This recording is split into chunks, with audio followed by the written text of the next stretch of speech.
저와 함께 시편을 한 구절씩 읊어보기 원합니다. 교독해서 읽겠습니다. 제가 먼저 읽겠습니다. 시편 8편입니다.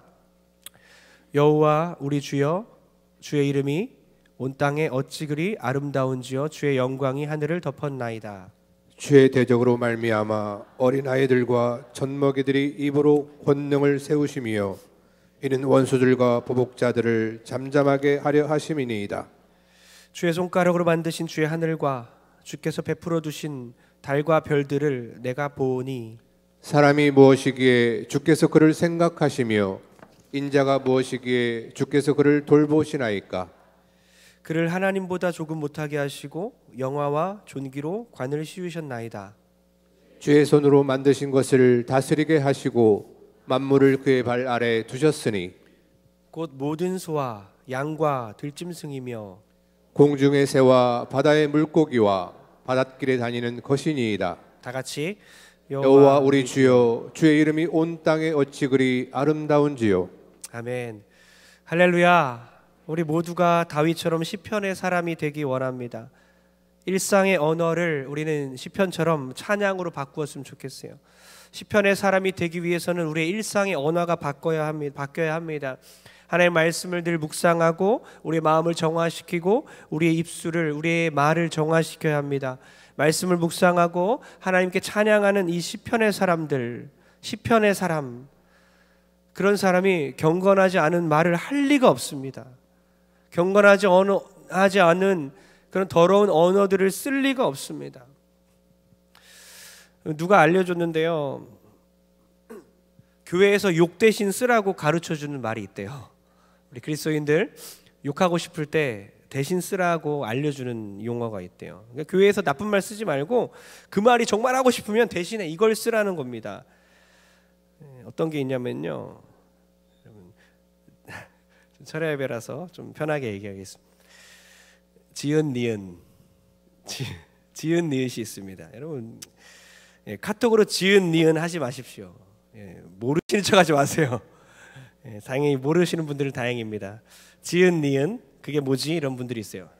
자네인가? 자네. 정령인가? 그게 아니죠. 지은 니은 화나네. 지은 니은 화나네. 우리가 막 욕하는 거 있잖아요. 한국 사람들이 자주 쓰는 지은 니은 화나네 막 이렇게 하면 그거를 뭘로 바꾸라고 하냐면 진실로 화나네. 이렇게 지은 니은 맛있다 이런 거 쓰지 마세요. 진실로 맛있다. 꺼져 이렇게 꺼져 이런 말 하고 싶은 분들은 광야로 걸어가라 라고 말씀하시면 됩니다. 친구들에게 꺼져 대신에 광야로 걸어가십시오. 이렇게 미치겠다. 이것도 좋은 말이 아니에요. 여러분, 자연스럽게 쓰는 말 사람들이 있어요. 미치겠다. 이거 좋은 말 아니잖아요. 그럼 그 대신에 은혜가 넘치네. 은혜가 넘치네. 은혜가 넘치네 라고 말씀하시면 돼요. 이거 좀 말하기 좀 그런데 닥쳐가 있습니다. 닥쳐는 잠잠히 묵상해 이렇게 말하라고 합니다. 그렇게 말하고 싶을 때 잠잠히 묵상해. 우리 이렇게 경건한 말들, 은혜를 끼치는 말들, 거룩한 언어를 사용해야 합니다. 그래야 우리는 시편의 사람이 될 수가 있어요.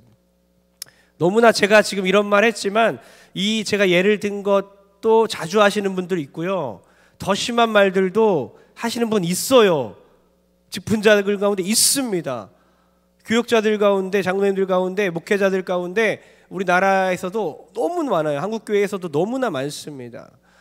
험한 말들, 심한 말들, 욕들. 시편 8편은 시입니다. 하나님의 이름을 시를 지어서 찬양하는 거예요.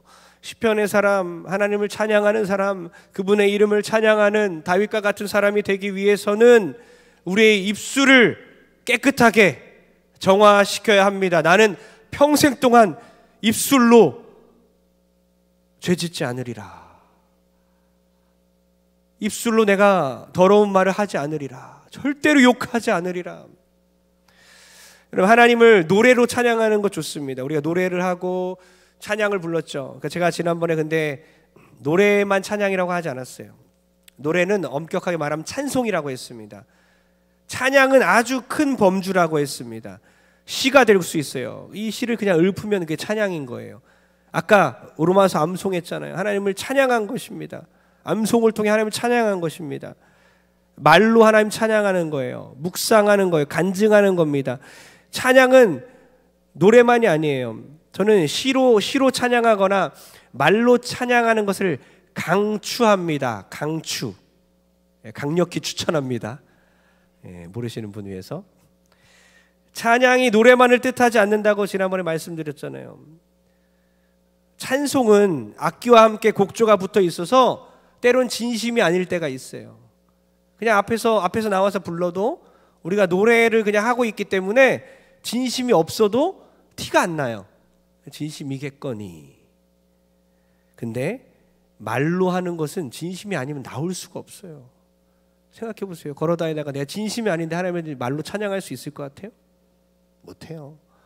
교회 와서 찬양하라니까, 찬송하라니까, 음악과 함께 악기와 함께 부르니까 진심이 아니어도 찬송을 부를 수 있어요. 그래서 저는 노래만 찬양하는 사람들, 교회에서 노래로 찬양하다가 집으로 돌아가서, 직장으로 돌아가서 말로 하나님의 이름을 욕보일 때가 많은데, 말로 찬양해야 말로 죄를 짓지 않을 수가 있는 거예요.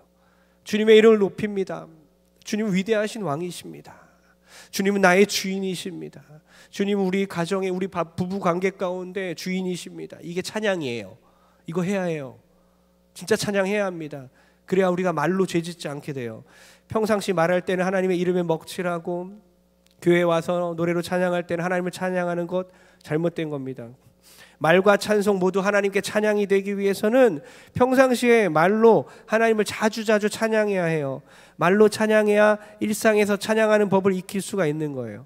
카톡으로 대화할 때, 글을 쓸 때, 누군가와 대화할 때 자연스럽게 하나님을 찬양해야 해요.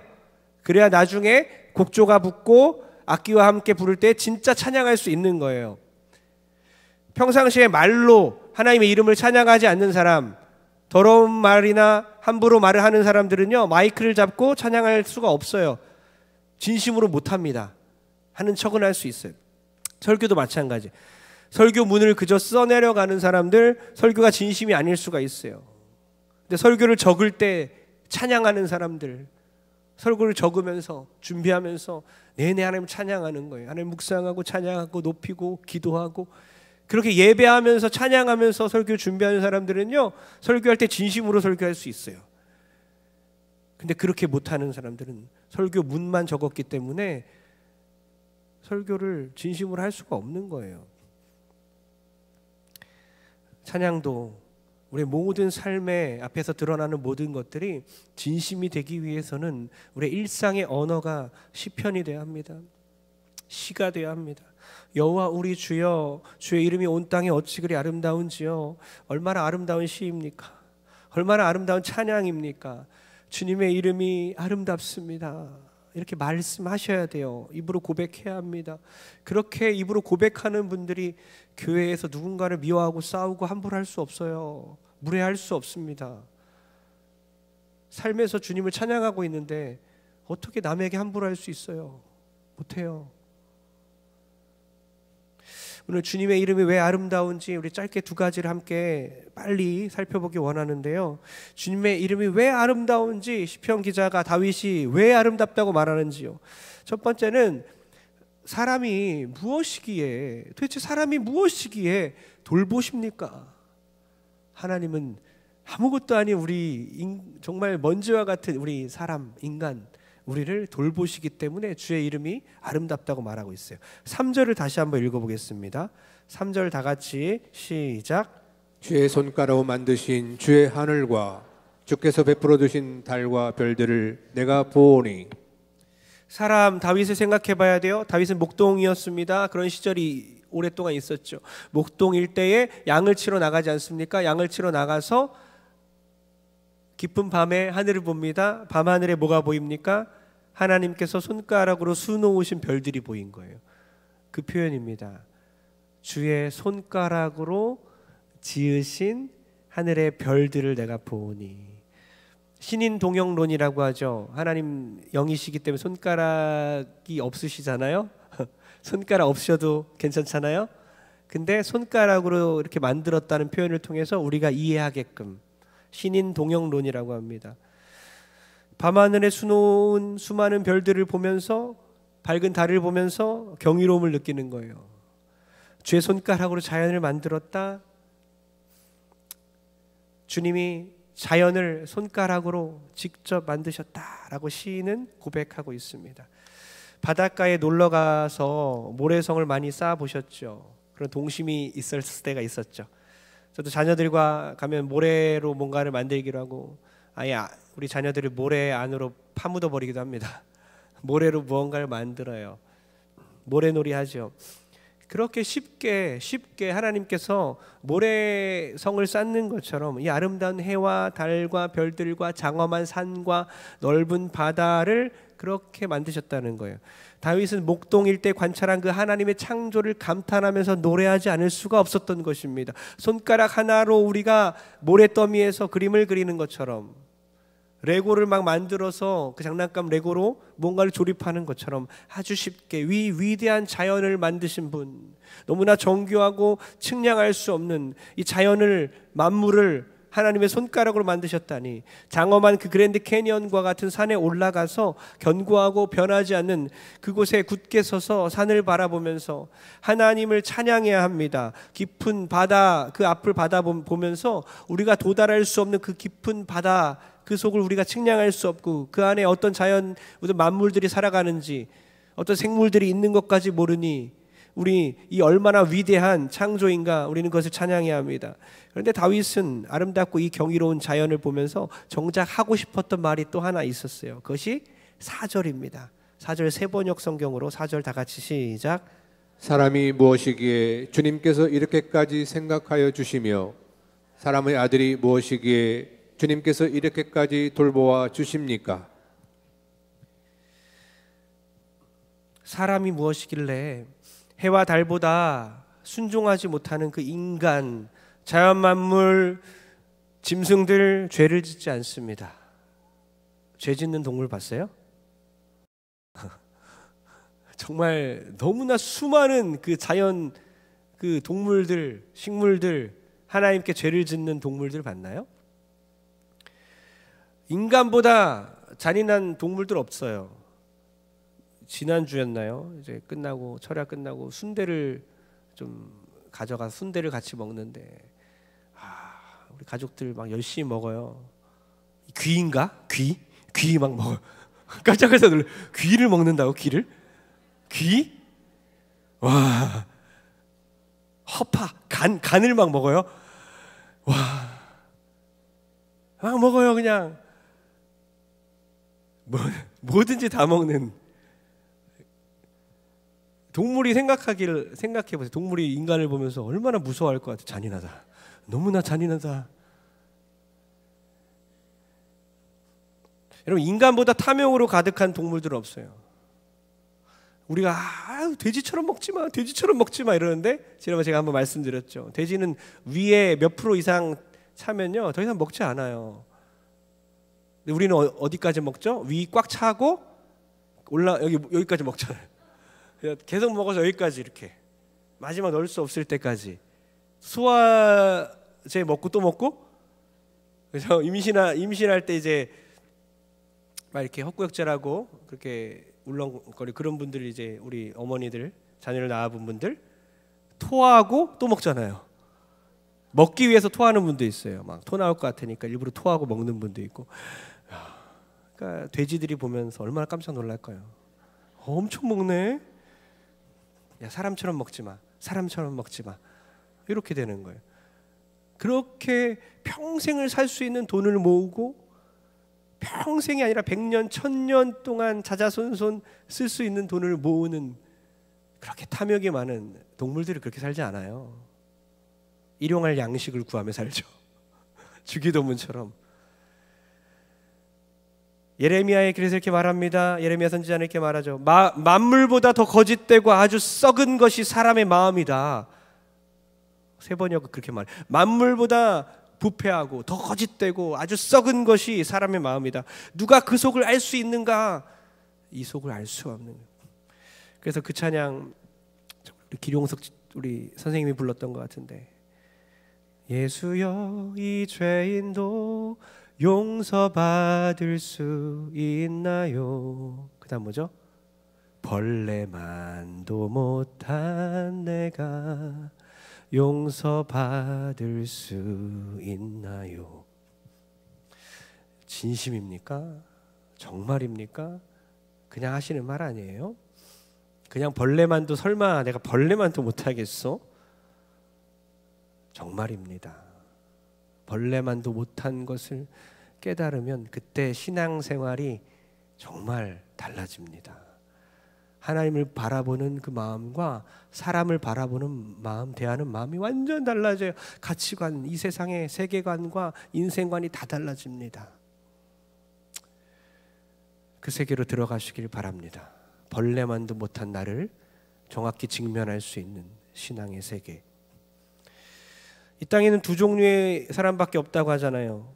내가 죄인인 줄 아는 죄인과 내가 죄인인 줄 모르는 죄인.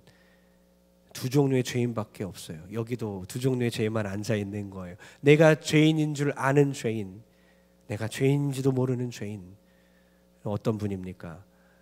죄인인 줄 아는 죄인이 되길 주의 이름으로 축원합니다. 늘 변함없이 그 자리에 있는 산만큼 의지가 강하십니까? 모든 것을 수용하는 바다처럼 마음이 넓으십니까? 모든 곳을 마음대로 다니는 그 바람처럼 자유롭습니까? 자연 만물은 다 하나님 보시기에 유한한 것이지만 우리가 보기엔 너무나 무한합니다. 측량할 수 없어요. 온 우주를 다 측량할 수 없어요. 그러니 다윗이 놀랄 수밖에 없는 거예요. 하늘처럼 그 높은 하늘, 바다처럼 깊은 바다, 그것을 만드신 그 하나님께 그분이 이렇게 단순한 사람을 보시고 나 같은 사람을, 먼지와 같은 벌레만도 못한 나를 특별한 사람으로 삼으셨다니 놀랍기만 한 것입니다. 그래서 그렇게 표현하는 거예요. 사람이 무엇이길래 주께서 나를 돌보십니까? 사람이 무엇이길래 주께서 나를 생각하십니까? 하나님, 내가 무엇이기에 나의 인생을 이렇게까지 염려해 주십니까? 하나님, 내가 무엇이기에 이렇게까지 주의 깊게 나를 돌봐 주십니까? 청소년부 학생들이 교사 포함 22명 지금 돌아오고 있잖아요. 하늘에 있습니다. 비행기 속에서 떠서 오고 있어요. 주님이 돌봐주시고 계십니다. 가장 작은 신음소리도 들으시는 그 하나님, 우리가 오늘 밤에도 집에 돌아가서 이불킥 하고 있을 때에도, 이불킥 뭔지 아시죠? 속이 터지면 이불을 발로 차잖아요. 이불킥 하고 있을 때에도 하나님은 작은 신음, 혼자서 그 이불 안에서 이루어지는 것도 다 들으시고 계시는 그 하나님께서 우리를 돌봐주시고 생각하실 줄 믿습니다. 다윗이 말하는 그 두 번째 찬양하는 이유는, 사람이 무엇이길래, 하나님 도대체 이 벌레만도 못한 내가, 다윗 내가 사람이 무엇이길래 주님은 나를 왕으로, 통치자로 삼으십니까? 5절에서 8절까지 말씀이 다 그 내용이에요. 하나님이 사람에게 주신 그 왕권, 통치권을 얘기하고 있습니다.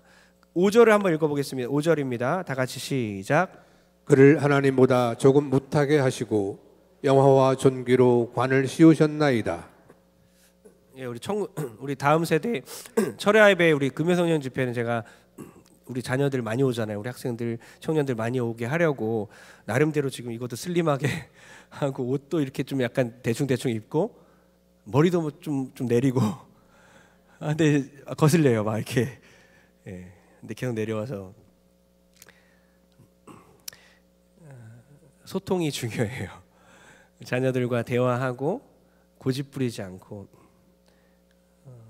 부모와 자녀와 대화가 통할 때, MZ세대를 이해하게 될 때 교회가 그때 부흥하는 거예요. 30, 40대의 눈으로 교회를 바라봐야 해요. 계속해서. 왜냐하면 우리는 평생 살아가지 않잖아요. 다음 세대에게 교회를 물려줄 것이기 때문에 10년 후 20년을 보고 신앙생활을 해야 되고 교회를 생각해야 합니다. 자, 5절 우리가 읽었는데요.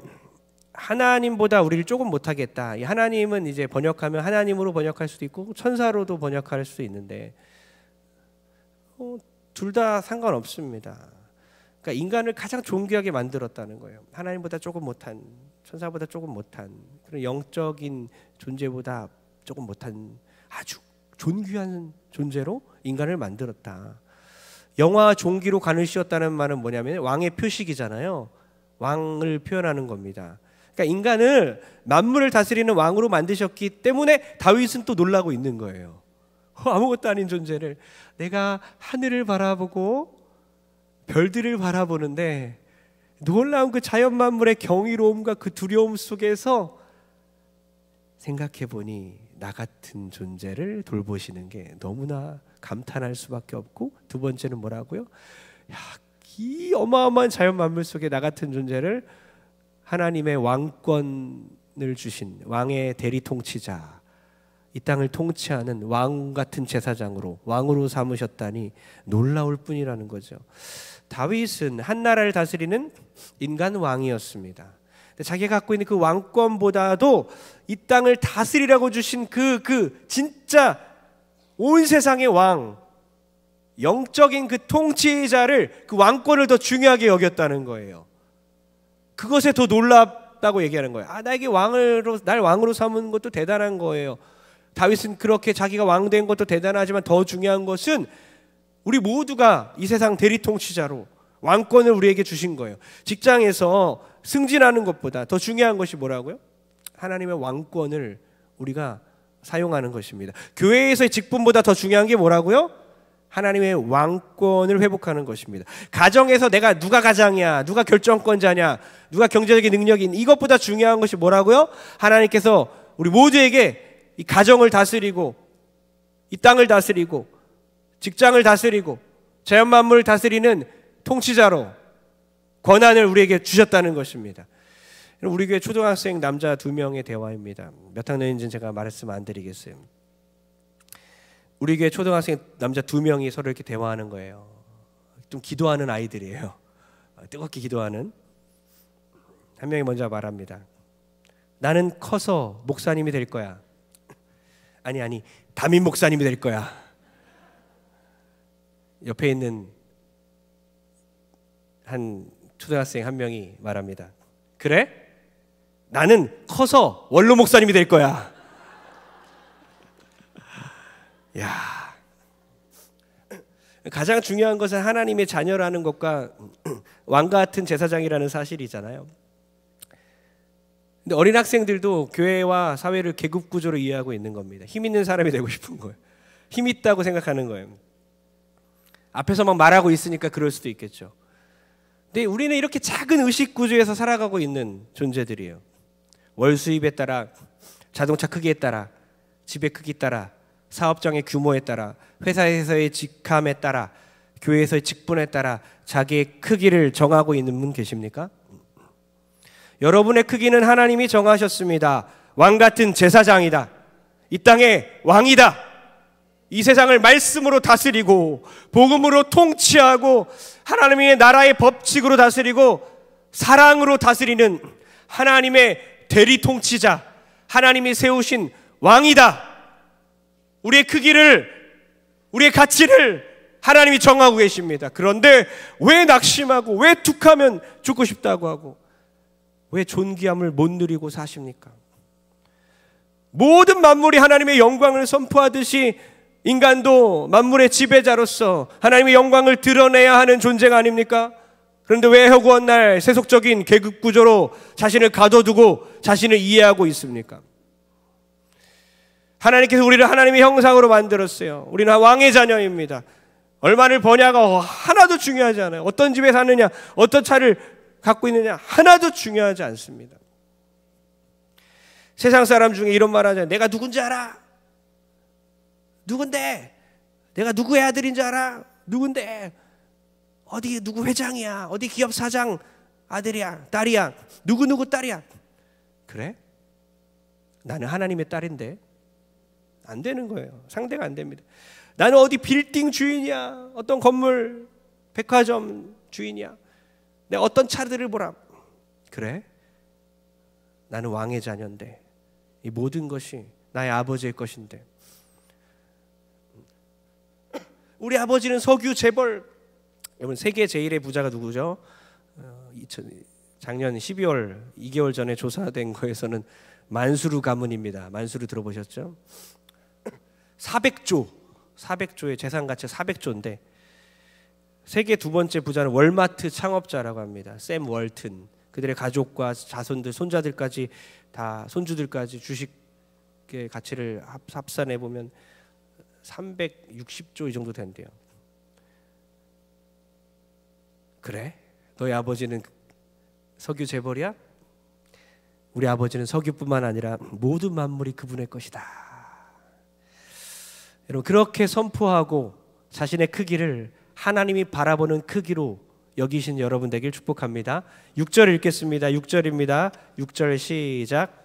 주의 손으로 만드신 것을 다스리게 하시고 만물을 그의 발 아래 두셨으니. 다스리라는 겁니다. 왕이기 때문에 우린 다스리는 존재예요. 막 폭력으로, 권력으로 군림하는 게 아니라 사랑으로 섬기는 거예요. 잘 다스려야 돼요.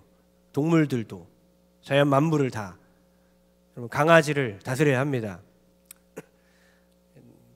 강아지 장례식장을 장례식하는 분도 계신데요. 그런 제가 들었어요. 친구의 친구 이렇게 건너 들었는데, 여러분 장례식장 저 인도하러 못 갑니다. 강아지 장례식장 저 인도하러 못 갑니다. 도저히 못 갑니다. 갈 수가 없습니다. 여러분 쩔쩔매면 안 돼요. 애완견은 애완견인 거예요. 우상이 아닙니다. 우리는 가정을 다스리고 이 세상을 다스리고 말씀으로 다스리고 사랑으로 다스리는 그런 왕권을 회복하는 여러분 되길 축복합니다. 예수님처럼 섬김으로 모든 공동체를 왕이다 생각하고 섬김으로 예수님처럼, 예수님 우리를 위해 십자가 죽으신 것처럼 그게 진정한 다스림의 원리인 것을 깨닫고 사랑으로 우리의 왕권을 행사하는 여러분 되길 축복합니다. 1절과 9절 제가 다시 한번 같이 읽고 마치겠습니다. 다 같이 시작. 여호와 우리 주여, 주의 이름이 온 땅에 어찌 그리 아름다운지요. 주의 영광이 하늘을 덮었나이다. 9절 시작. 여호와 우리 주여, 주의 이름이 온 땅에 어찌 그리 아름다운지요. 아멘. 똑같이 반복되고 있지 않습니까? 여호와 우리 주여. 다윗은 여호와 우리 주여. 여호와는 뭐죠? 여호와는 언약의 하나님을 뜻해요. 엘로힘은 능력의 하나님이고요. 여호와 언약의 하나님. 창세기 1, 2장에서 하나님이 만드신 그 사람의 위치가 있지 않습니까? 하나님의 형상으로 만들었잖아요. 대리 통치자, 아담의 역할이잖아요. 아담 왕이잖아요. 그런데 3장에서 타락했습니다. 이 하나님께서 타락한 인간에 대한 그 회복에 대한 계획과 약속, 그 언약, 그것을 하나님은 지금 초청하고 있는 거예요. 그 하나님을 다윗은 알기에 여호와여, 언약의 하나님, 왕권을 회복하시는 언약 관계를 통해서 하나님의 자녀 삼으시고 왕으로서 대리 통치자로 삼으시는 그 언약의 하나님, 여호와 우리 주여, 아도나이 주님이라는 뜻입니다. 다윗이 왕이잖아요. 왕 위에 왕이 있다는 겁니다. 모든 분들에게 이스라엘 어떤 사람도 다 왕이라고 불러야 돼, 하나님을. 근데 우리도 똑같은 거예요. 다윗도 왕 위에 왕이 있었으니 우리 모든 사람들을 위에 가장 높으신 그 만왕의 왕 아도나이, 우리 주님을 부르는 여러분 되길 축복합니다. 그것이 우리라고 했어요. 나의 주여가 아니라 여호와 우리 주여. 다윗이 부르고 있는 이 언약의 하나님, 왕이신 하나님이 다윗만의 하나님이 아니라 우리 모두의 하나님인 줄 믿습니다. 그 하나님께서 우리에게 특별한 관심을 갖고 계시고 그 하나님께서 우리를 이 땅에서 다스리는 통치자로 세우셨으니 어찌 그의 이름을 찬양하지 않을 수 있겠습니까? 우리 입술을 경건한 말로, 거룩한 말로 바꾸어서 늘 하나님을 찬양하는 저 여러분 되길 주의 이름으로 축원합니다.